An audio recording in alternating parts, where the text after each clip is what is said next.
right, guys, welcome to another episode of Overshot, a paintball podcast. Before we get rolling with our guests in this whole episode, of course, it's a holiday season, so I got to tell you about Dyzana Sports.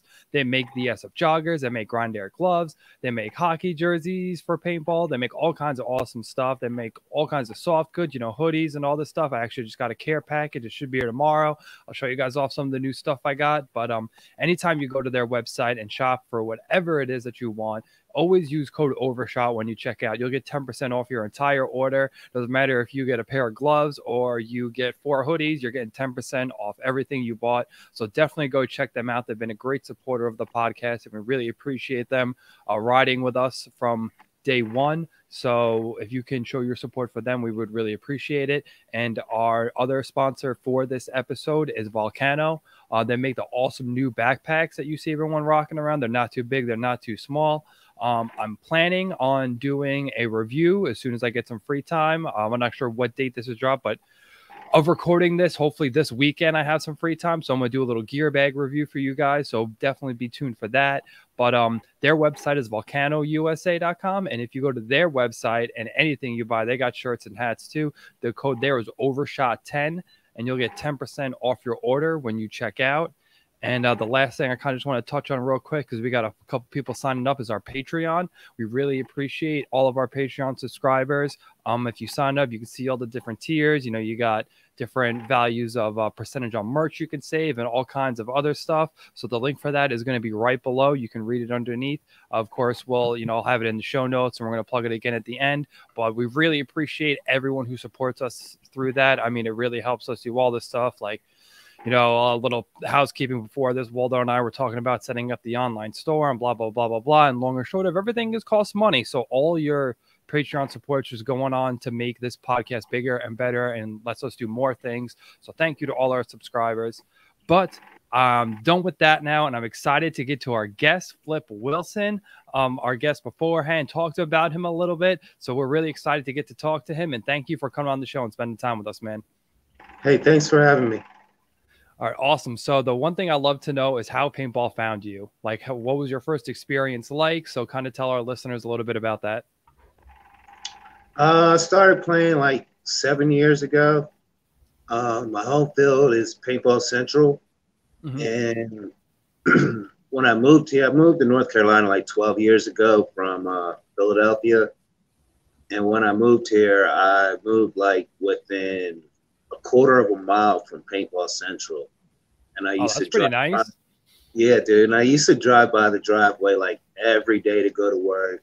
I never once turned down there. I always saw the sign, always saw the sign, but I never turned in there. And then one Christmas, one of my nephews just randomly wanted some paintball guns for Christmas. So I got him a paintball gun. Then I found out about this place, and you know how it goes there. Once you start with your rental gun, and then I got me an axe, and I just kept bumping up. I got addicted quick, man. I got addicted to the sport, and not only the sport, but the community of players that we have around here. It's like family. It's a great environment. No, paintball sucks you in, man. Like, you end up getting friends with life. Like, whatever. Like this guy over here, like, paintball is friends for life, dude.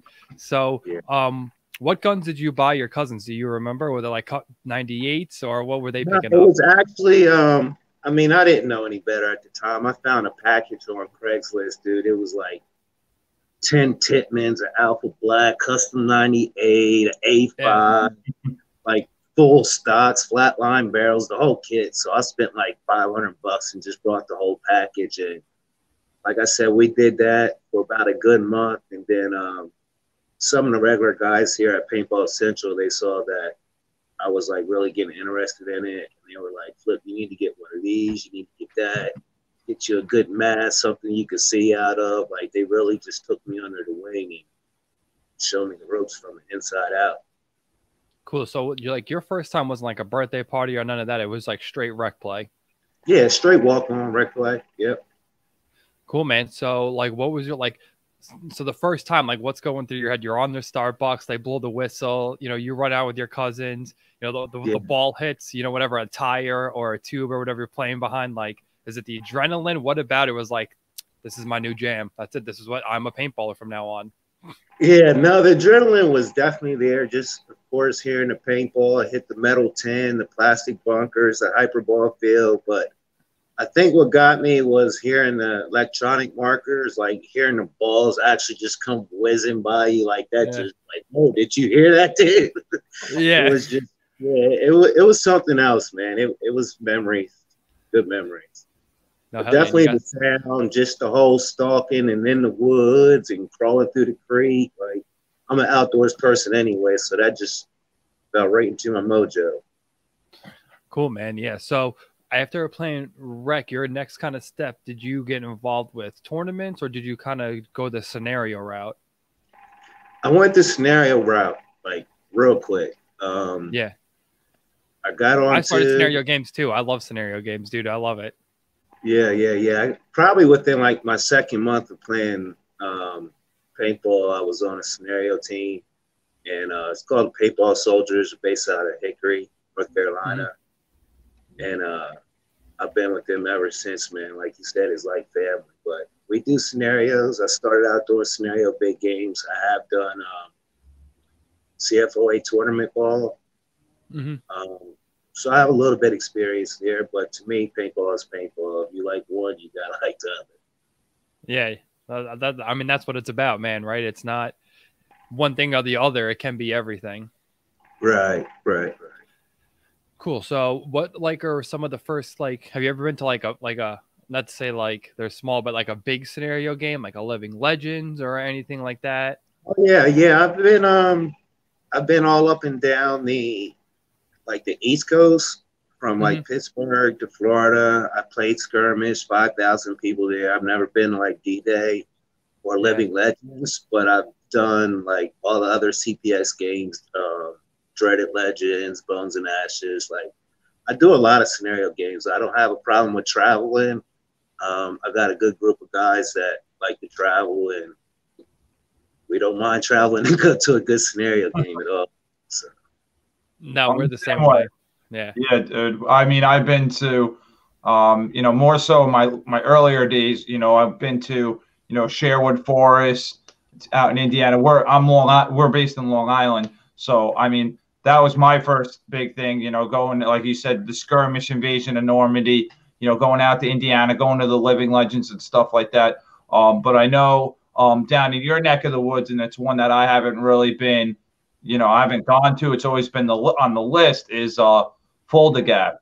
And I know that's a big, event down in your area. So, I mean, I think I know you've definitely played it because I know, I follow James and I think James even played it with you because he was trying to tell me to come down to it. So, I mean, just kind of go through maybe some of your favorite, scenario game experiences and maybe, talk to some of the listeners. We get tournament players, we get, scenario guys. We haven't done a scenario guy in a while, but man, like you said, paintball is paintball. So just for our listeners that maybe aren't too familiar with that, scene, well, what's Folda Gap like? I know there's a lot of people. I know there's a lot going on.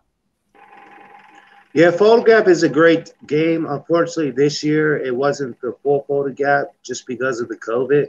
So Yeah. it was normally like a 1,500 player game. This year it was maybe 500 or 600 players, but it still played out great just due to the fact that you can actually move around the field. You didn't feel like you were just pinned down because there's people here, there's people there. Like, it worked out better being in lower numbers. Um, as far as scenario game, like I said, I've been playing for like 7 years. I've been a general a couple times. I think I'm either 5-1 or 4-1, one of the two. There you But go.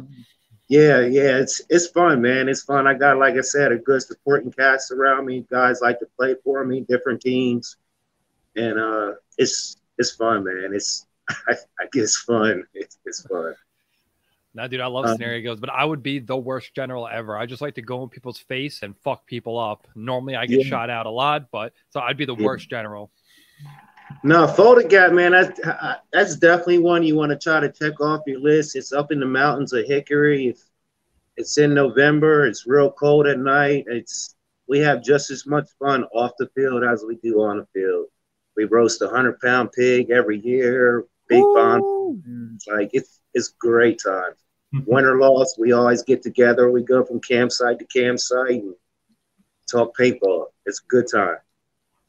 No, for sure. It's one of my favorite parts about big games, honestly, is like, yeah, we all love paintball, but I mean, like I said, even I hate to bring it up, but even with this guy alone, like so many stories come from us at big games, camping, hanging out with dudes, telling stories, or just doing dumb shit. You know, that's like some of the best parts. Yeah. Yeah. So like you said, yeah, Florida Gap is a big game that's a little bit smaller, but like what are maybe some other places you've been to up this case? Like I know a field that I've been to a couple of times. I know Waldo's definitely been there is EMR. Have you made it up like to Pennsylvania area? I've been up there. I played in Pittsburgh. Like I said, I played in Florida. I played in Georgia, South Carolina, North Carolina. I played in Baltimore before. Like I said before, I've been around. I mean, like I haven't been playing that long, like 10, 15 years. A lot of guys started out when they were kids, teenagers. I'm 40 years old. So, I mean, I kind of had a late start. But within my 5 or 6 years that I've been really active, I think I bounced around pretty well. There's a field in Florida called Florida Track and Trails. I'm not sure if you heard of that one, but that was a really nice field. Like motocross track there also. Gator paintball and sick location. Yeah, it's a lot of good fields in Florida, man. A lot of good fields. Oh yeah. No, Florida's a great place, and the weather is great down there, so it's really good for ball. Really good for ball. So, like, tell us about your first, like, getting into tournaments. We're kind of talking about a little before we started recording about how like our buddy James really kind of coached you and kind of like the tournament scene. When did that part of your paintball career kind of come up? So when I started coming to Paintball Central, I used to ask a lot of questions. I mean, you don't know, you ask questions, hey man. So I used to hang out up at the speedball field and watch them dudes. Like James was on a program called the Bloodhounds. It was a semi-pro team based out of Paintball Central, and they had a hell of a program, man. And it was just always good watching them, learning from them. They didn't have no problem helping you out, man. It was just a great group of guys, man. My first NXL event, I drove to, I think it was Virginia Beach, like just to watch them play in NXL. Then the following year, I drove to Tennessee just to watch them play. Like the support was there, the love is there. They were a great group of guys, man. And like I said, they coached me, answered all my questions. Like they're a great group of guys. And then they kind of split up, but they all still come around and play on Sundays, like just staying loose, I guess. So out of those guys, I started a 10-man team. It's called Scrappy Dogs, and we actually had an event here at Paintball Central over the weekend. And a lot of the guys from the Bloodhounds are on that team. So it was like pretty much a reunion for them guys. A lot of be playing together, and it was great time. Great time. Yeah, man. When you're winning, it's always all smiles, man. Always all smiles. Oh, yeah, we won first place, man.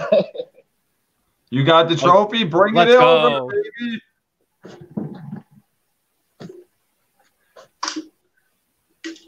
Oh, this is great. Yo, the YouTubers, you guys got to make sure you're checking this out on YouTube. I know we got podcast family here too, but the YouTubers, dude, you got to get in the show right now. Dude, this thing is a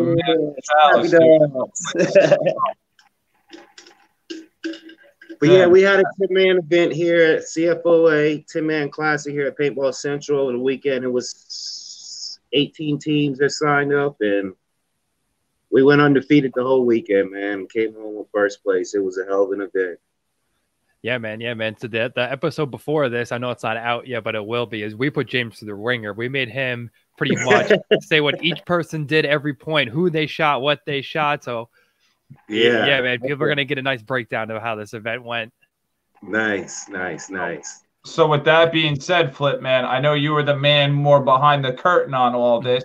I mean, how did you assemble this all-star cast? I mean, it definitely, did it take a lot of convincing? You know, you have to arm wrestle anybody. I mean, you had a pretty stacked roster. And, I was kind of, my buddy, Travis over here, he plays with the Ground Zero camp. So, and then I had another buddy of mine, Ron. He, we were taking bets, and he was like, yo, because that's what we do with these events. You know, nothing, you know, just like personal bets or whatever. And we're like, you know, he's like, who do you got? And I'm like, dude, telling you the Scrappy Dogs. And he's like, what, dude? Who the hell are the Scrappy Dogs? I'm like, dude, I'm telling you, look at their roster. I'm telling you, my boy James Butts is on there. I'm telling you, the Scrappy Dogs are gonna win.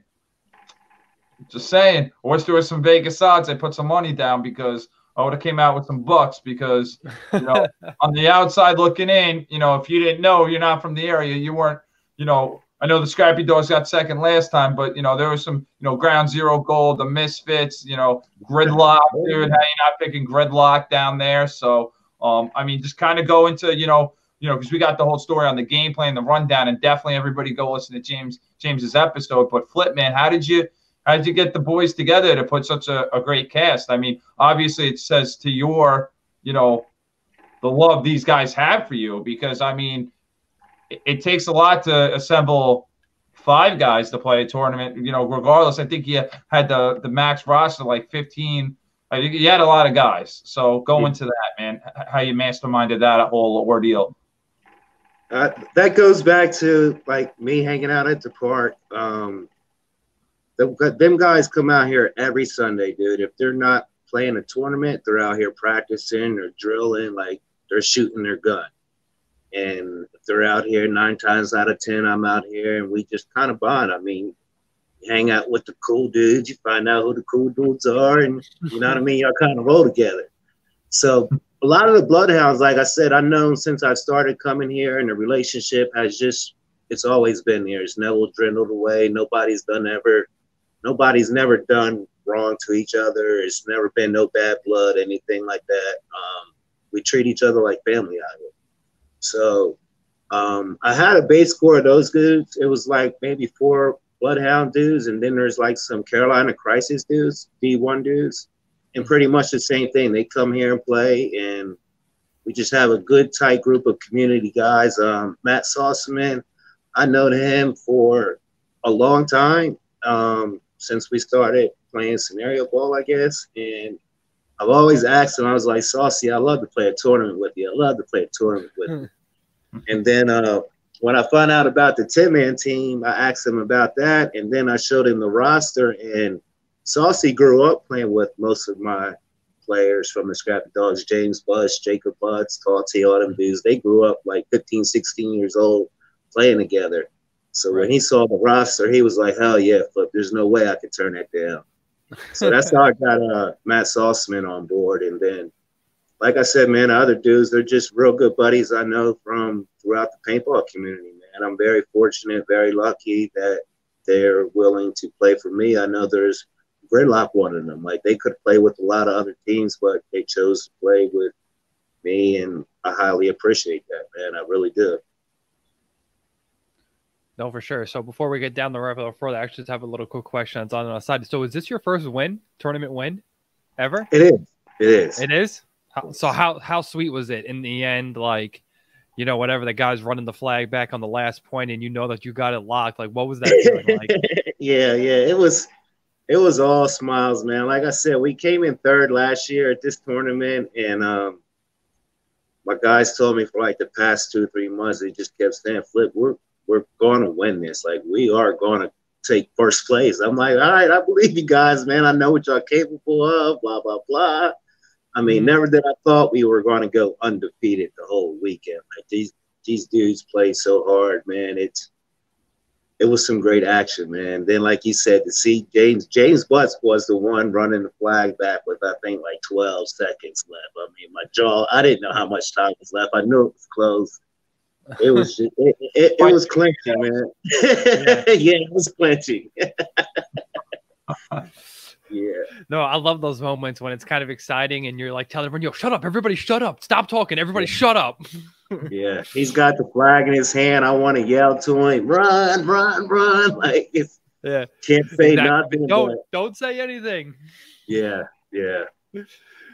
No, dude, it had to be a great feeling. I know. I remember my first tournament win, and like you said, you guys, we got 3rd, and it really made you hungry to win. Like, I'm a big believer in that, having reminders of that. Like Waldo knows, in my car for the longest time.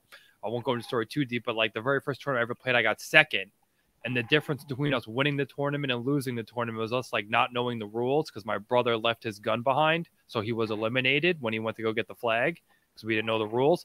But I kept that second place medal on my car. So every fucking day I had to look and realize that the difference between second and first was like that much. That fucking much. Yeah. Yeah. And that's, dude, and it just fed me until I was able to put some golds up there, man. Hell yeah. Hell yeah. But so you guys won this tournament, and I know you have a lot more to talk about as far as your paintball story, but I know you're kind of like involved with Central Florida Paint with CF Paintball. So tell us how you started becoming a manager. Paintball Central, dude. Paintball Central. All right, we're talking about a lot of different places. Stop mumbling your words, dude. Hold on. Just look behind me, dude. I put the screen up for a reason to help you out. Paintball Central. I was told he was the man. There's a lot of mans, but he's one of the mans behind the Paintball Central organization over there. So, Flip, tell us what you do there. Tell us what you're involved in. Okay.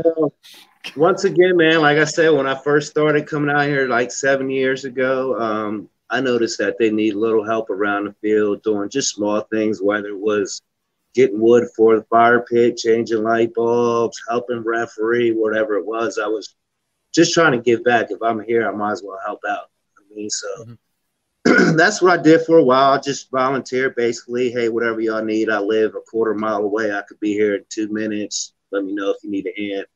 So for 3 or 4 years, I basically just like volunteered. Some of it was store credit, but for the most part, I just volunteered helping around. And then maybe within the past 3 years, 4 years, they put me on a payroll, and I basically just do like the park maintenance, make sure the compressors are good, make sure all the nets are good, all the safety stuff. That's all I do. The compressors will support part. What are you talking about? Dude, I mean, I've seen them places. I mean, obviously you're a humble dude, man, but I mean, I've seen pictures. I mean, there's been some work in the past couple of years. I mean, you know, the Mounds field, the Hyperball field, you know, and from what James was telling me, you know, you're a big help in all of that. Not saying you're the only man, but you know, you're one of the main cogs in the Paintball Central wheel over there.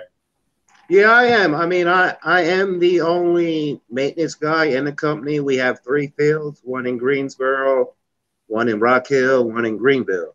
And so I basically bounce around from park to park, just like I said, making sure the compressors are good, making sure the nets, the safety thing, making sure the bunkers aren't falling over, nails aren't sticking out, little things like that. As far as the fields, I'm responsible for that. The 10-man fields, I design 2 out of 3 fields, and the 3rd field I kind of just reshape. But yeah, I do a little bit of all of it.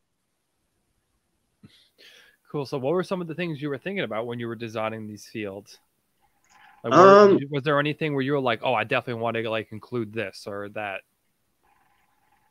My thoughts were, for the field I built in the woods for the 10-man team, it's basically, people are calling it a hybrid field now. I just call it a hyperball field in the woods. I mean, it's black corrugated pipe. It's in the woods. Nothing screwed to a tree.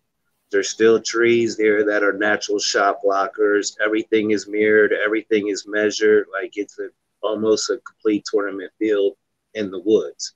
And to me, that was dope. Not to just have bunkers nailed up to trees, and like, it's strategically placed. Every bunker, like I said, is measured off to match up to the next one. And there's probably 100 trees within there that are just natural shot blockers. And I thought that was cool. That's probably my coolest thought of it, is not having a bunker nailed up to a tree or a stake sticking out of the ground to hold this bunker up. Like, no, I like that a lot. Yeah, and then like because so many fields were just like, the woods field is like a half-acre thing that they just put caution tape around, you know, and there's real no thought. Yeah. Which, I mean, I get bad reviews, I get good reviews. You're going to get that. Some people say it's just a hyperball in the field, in the woods. Some people say that woods fields are supposed to be made out of trees and pallets and dirt mounds. And so, I mean, everybody haters gonna hate. Haters gonna hate, bro. Exactly. Yeah, exactly. No, but I think it's cool, man. we have air to each field. Like you don't have to go all over the place looking for air. There's not a long line because you can get air 4 or 5 different places. It works out great, man. It does. Dude, that is actually legit. Yeah. Not too many places. I don't know of any like you're saying 4 or 5. I can't really. And you're going to get your 45 field. It's not going to be no 38 bullshit, 4,000. It's going to be your full thing. Yeah. Dude, I know some fields at 2,200, dude, some of the time. Yeah. Got to practice with 3 pods and a loader, you know? But whatever, you know? It's a real 45 field, dude. Dude, I mean, that's what paintball players want, man. You want a 45 fill. You want some decent paint. You know, some sick fields on top of that. I mean, again, like we were looking over it, dude. That Mounds looks dope. The Hyperball looks dope. And then, like you said, you're gonna get some of the older guys. They're not gonna like that Hyperball in the woods because they're like, oh, we just played Hyperball over here. They want fields a mile long, and you know, shoot tape. You know, shouting out my friend Kevin Donaldson, whatever. That's their big thing. You know, they don't, you know, you can't shoot off the break and all this stuff. So the older guys, you know, they can make the 30 before they even have a chance of getting shot. So they live longer. But I mean, stuff like you're saying, man, I mean, it seems like you've put some thought behind these fields. You know, they all look good. Now, I know this one was at which location, the 10-man again? This 10-man was at the Paintball Central, yes, in Greensboro. Yes, sir. Okay. And there's 2 other fields you're saying? Yes, we have another field in Rock Hill, South Carolina, and then another field in Greenville. Dude, that's taken also too real quick. So, I mean, how did... Oh, no, sorry. But before we just go off on the tangent, go down the line, where can people find these places? Like, does each one have their own Facebook, or is there just one Facebook? Paintball Central.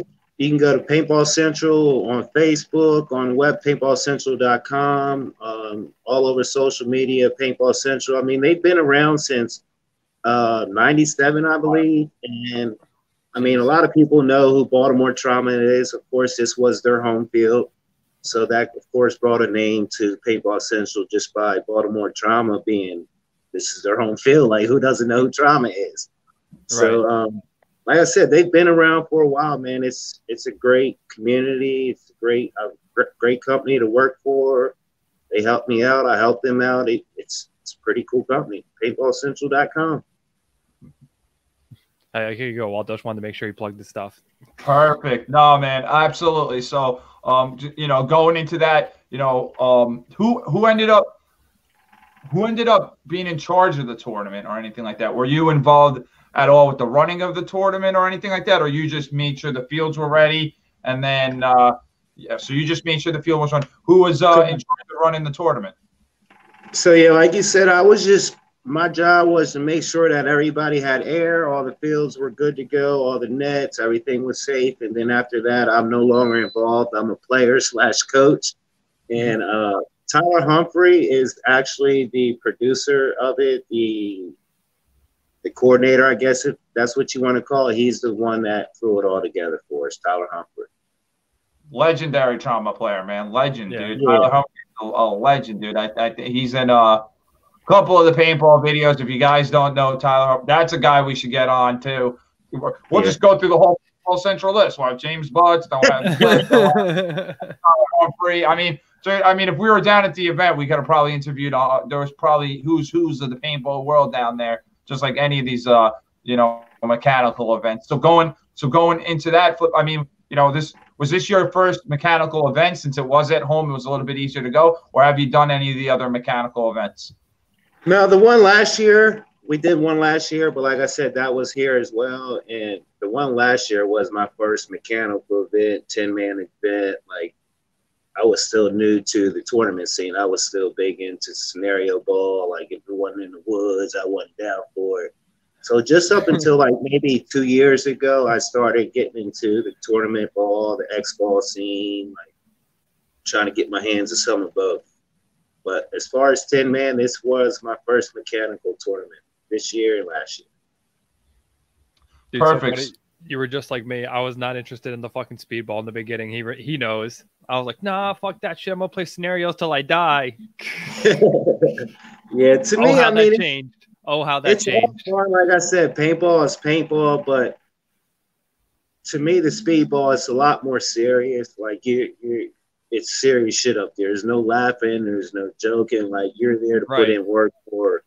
And scenario, I mean, to me, it's just laid back. You come on and off the field as much as you want, drink a couple beers, go back in, play some more, and I don't know.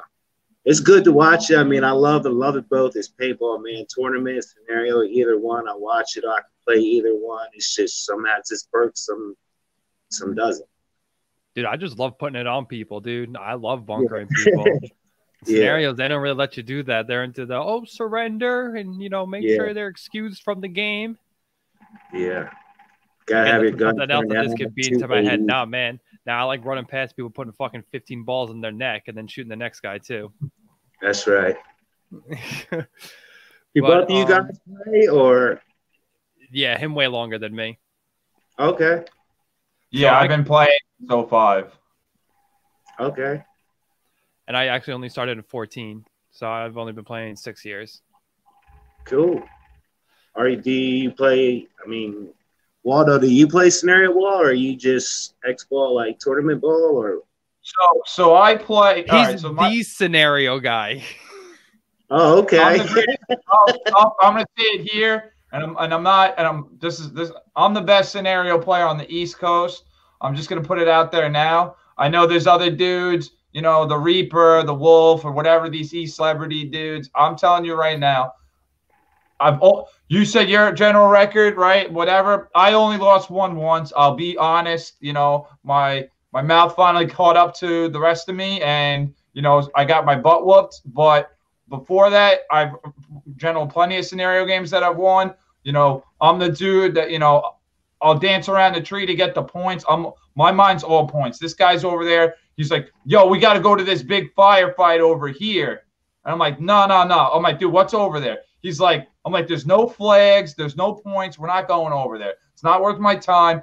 And plus, some of these big games, paint getting expensive, $65 a case, whatever, if you're not working out a deal or something. So I'm not going to go to the skirmish line and just shoot 3-4 cases at somebody. I'm not doing that. I don't got the budget like that. I mean, I want to win the game, whether it's a speedball tournament, a woods ball tournament. I've played it all, man. I've traveled the world playing scenarios, USA traveling scenarios, and then played woods ball tournaments. Now, I run this podcast. I have an X-Ball league, but I mean, throwing it back to you, it's kind of your show. I met this guy playing scenario games, but Flip, a big field that, I mean, I know, you kind of mentioned, I don't know if it was the Bones and Ashes or Dreaded Legends. I know because I've been there, but I didn't get to play. I actually went down there because I was going to run a woods ball tournament there. Have you played at Black Ops? Dude, that's probably the best field I've been to yet. Dude, that's what I'm saying. I've been trying to go. I gotta go. I owe it to the guy, man. Nate's a good dude. Yeah. Nate has that facility like looking top notch. I mean, it's amazing. Every time I probably go there 2 or 3 times a year, and every time I go, dude, there's just a totally different like remodeling done. He's always upgrading something. He's always adding on to it. It's best facility I've ever been to. I've heard nothing but good things. Yeah. I mean, so is that something when you go to these parks, is that something that you try to bring something back from them, or, as far as, I mean, because everybody can learn from everybody, but I mean, you kind of said it right there. Black Ops is one of the better fields that you've been to. So when you go to these fields and play these scenario games, is that something that you're thinking about? You got your workman cap on, or you're like, I'm just blasting fools, dude? No, that's more like you said. I'm just there for fun, blasting people. Like, I mean, I'm not there to take anybody's idea. Hey, they did that. I want to do that at my field. I don't do that. I mean, I tell Nate all the time how good his field looks.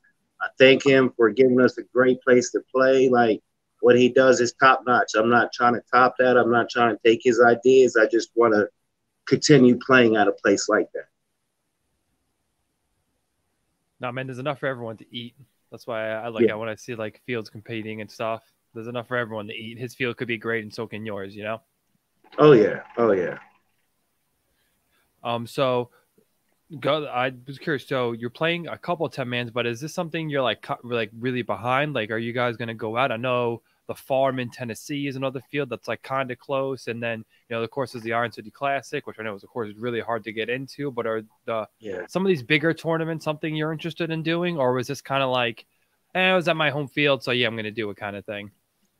Well, kind of both, man. Like I said, a lot of my guys, they compete on a national level. They're D1 players, they're pro players, so they do have their own teams. I mean, just so be it that, like I said, with this year, COVID and World Cup was already over, there was really nothing going on, and I was just lucky to be able to round up the boys to come play with me.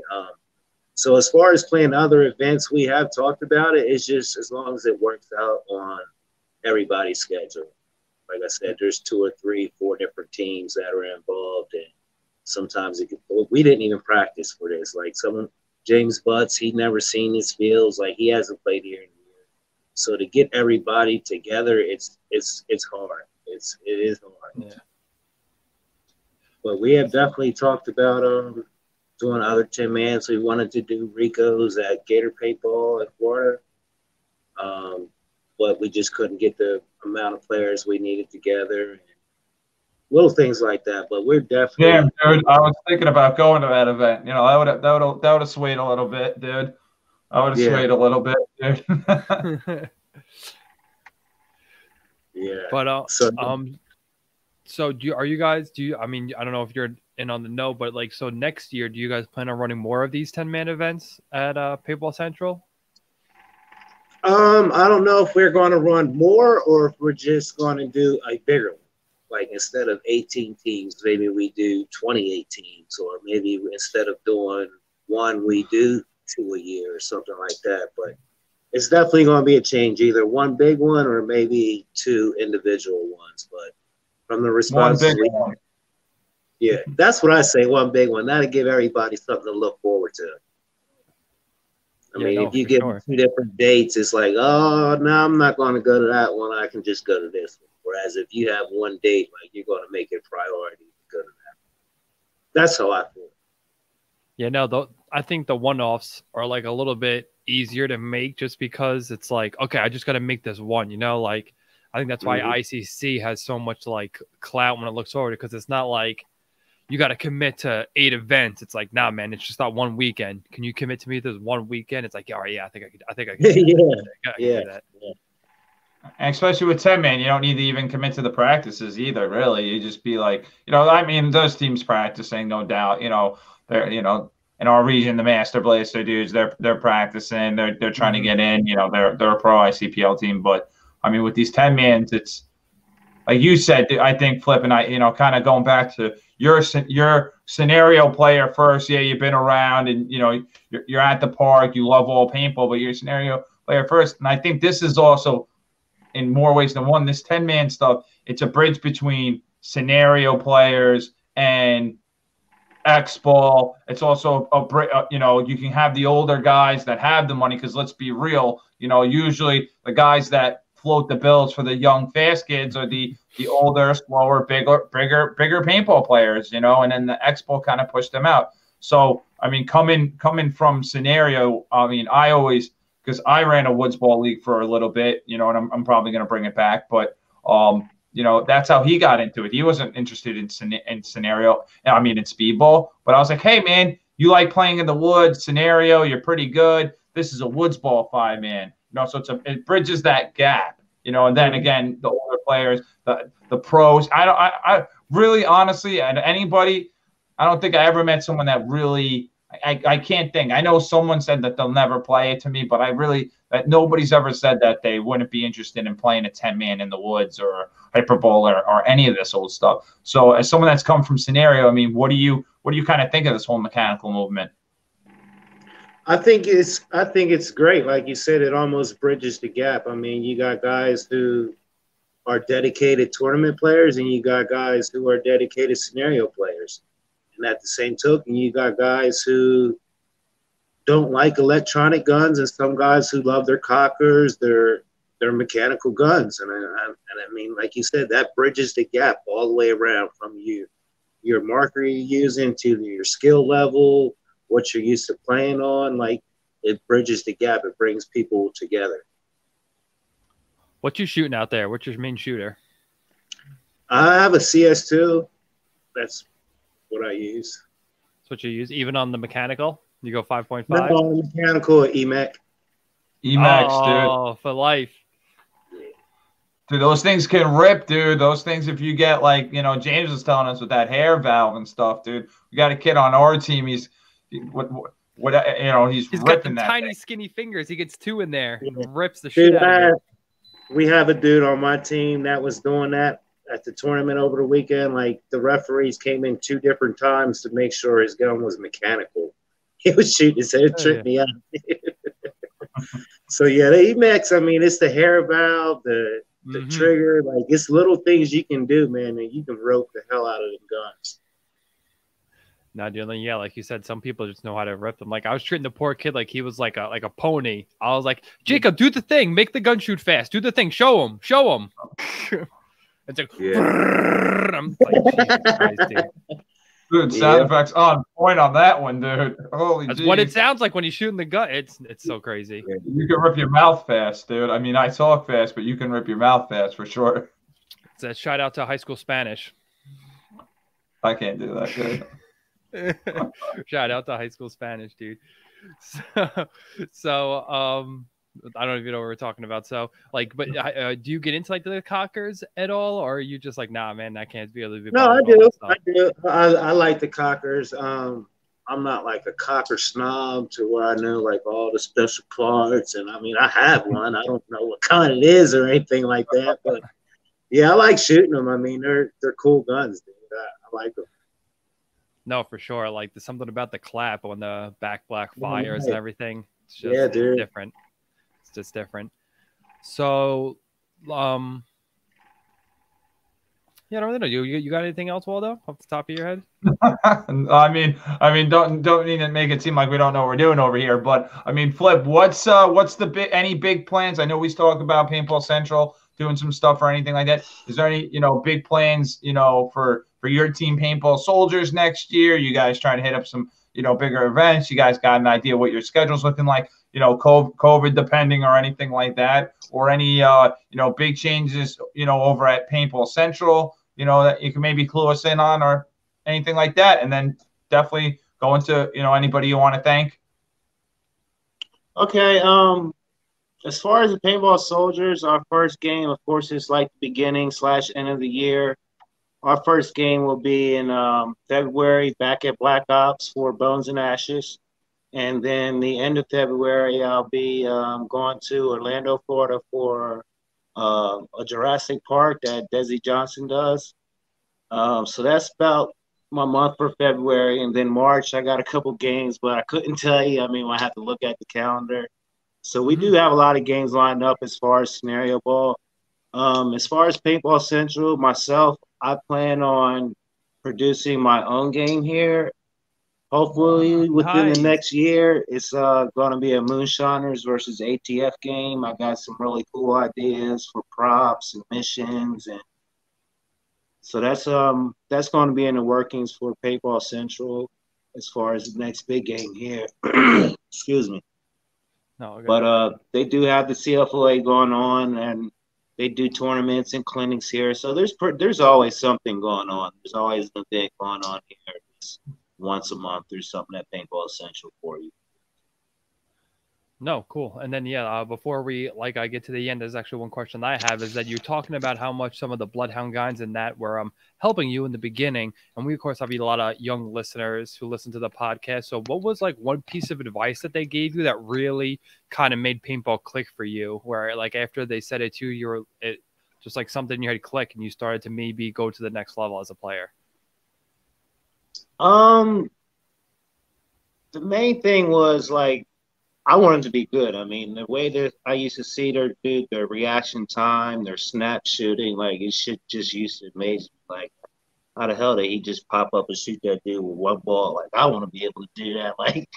And it's just little questions like that, man. They'd always just told me, man, you got to spend time up here. Like, how do you get so good shooting left-handed? Hey, man, walk around with your gun in your left hand all the time. If you're at home sitting on the couch, put that gun in your left hand. Like, just little things like that, man. It kind of stuck with me, and eagerness. Like, I see their drive, and they've been playing way longer than I have. Like, they compete on a national level, and I have no desire to do that. And I can see their eagerness and their drive that they have, and that makes me I want to go get her. You know what I mean? Yeah, no, see, like, and you want to focus on the small details. I think I don't know, sometimes these bleed together, but on an episode not too long ago, we talked about like people who like talk about the off season, you know, like there is no off season. Like, if you're sitting around and it's snowing outside, there's no reason, like you were just saying, switch your gun from your left to your right hand. If you could shave time off what it takes you to do that in a game of speedball, that could be the difference of you getting your gun to your left hand, to getting your gun up and shooting the guy trying to get into the bunker. And if you're a millisecond too slow, you miss him and he's in. And that's just something you could literally do while watching TV. It takes zero, like, and it seems like one of the things you took away is to focus on those small details for sure. Yeah. Yeah. I learned a lot from him, man. It's whether it's shooting poles out here or just going through video, watching lanes, is guys shooting high or the ball's coming in low, like just how to read paint, little things, man. It makes you a better player and things like that. I mean, of course you can tell from watching it, but actually hearing it from a guy who's been there, who's been playing for 10 years, started from D6 and it's pro, and it's a lot more convincing when you have a guy in front of you telling that he's been through the ropes. He knows what it takes to get to that next level, like to keep grinding. Why is he the only one out here on a Sunday in the pouring down rain drilling by himself? Because he knows what it takes to get to the next level. Dude, 100%, 100%. So I know we've already like talked a little bit about it, but is there anybody else that you would want to give a shout out to that has helped you get to where you are? Sauceman, James Butts, Ryan Callahan, Brian Besterman, like the whole Bloodhounds Foundation, that whole crew is what kind of got me to where I am today, man. Just being around a cool group of dudes, man. Like, I owe it all to them. Awesome, man. And does your team have any sponsors you want to shout out, whether it's gun sponsors? We don't.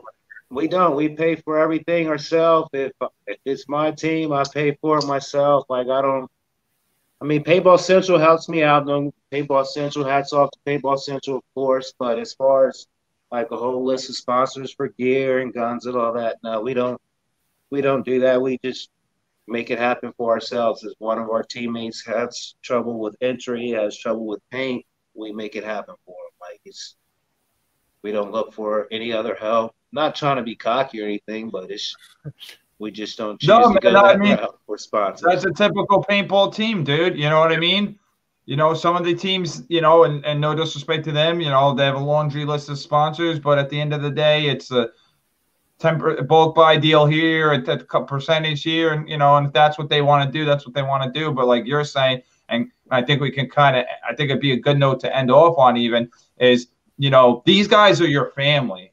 You know what I mean? And what you're saying as far as, yo, this guy needs a little help or anything like that, yo, we're brothers. And at the end of the day, man, you know, taking a guy out for a weekend of paintball, you know, that means the world to some people. Or you know, the barbecues, you know, you say you're doing a big pig roast or anything like that, man. I think paintball, you know, and especially during, you know, the holiday times and stuff like that, man. I mean, you never know what a nice day of paint. I mean, I said it to someone the other day, you know, they're like, yo, how you doing? And I'm like, great. And I'm like, well, and I'm thinking in my head, I'm like, dude, you're really not doing that great. But when I'm at paintball, I'm doing great, dude. You know, maybe when I get home in 30 minutes, it's not going to be that great. But when I'm at paintball, dude, I'm great. Yo, I got nothing bad to say about the world. You know what I mean? But, right. And Flip, man, listen, dude, it was a pleasure speaking to you. We'll definitely, once you know the dates of your event, your Moonshiner event, definitely reach out to me, and we'll maybe do a little maybe a little promo reel or something to blast it out. And as long as we don't have any conflicting events or anything like that, I've been saying this a lot. No, if we don't have any conflicting events, we're gonna make it down. That was what I'm gonna say. That's what I said. We'll try to make it down. I know we have been saying that a lot. Try, it'd be nice to have y'all down here. Yeah, we'll bring down the Overshot jerseys and we'll see what we can do. Okay. But again, Flip, thank you for joining us. And just before we jet out, I gotta plug our own thing. Is something Waldo wanted to do was we want to do something nice for all the listeners that we have on this show. So again, we've decided that at 500 YouTube subscribers, we're about halfway there right now. We're going to give away a gun. Because I've just accumulated a lot over the years. So I'm going to give away the DM14. Again, we're going to do some real nice pictures of it for everybody. But once we hit 500 subscribers, we're literally just going to take every YouTube subscriber, put them into spins and wins, and pick one. And I'm going to give you this gun, man. It's one of the first guns I ever bought. Thing's a shooter, man. It's a really cool color. I got to look on the inside grip. I think they only made 150 of these like this. But so I call it the Be a Friend, Tell a Friend program. If you're listening to this show and you enjoy what you heard, tell a friend, tell them to subscribe to the channel. And then not only do you have a chance, your friend has a chance at winning this awesome gun. And again, thank Flip for joining us. And we hope to have him back. And thank all of you for joining us, and take it easy. Hey, man, thanks for having me. Y'all have a happy holidays.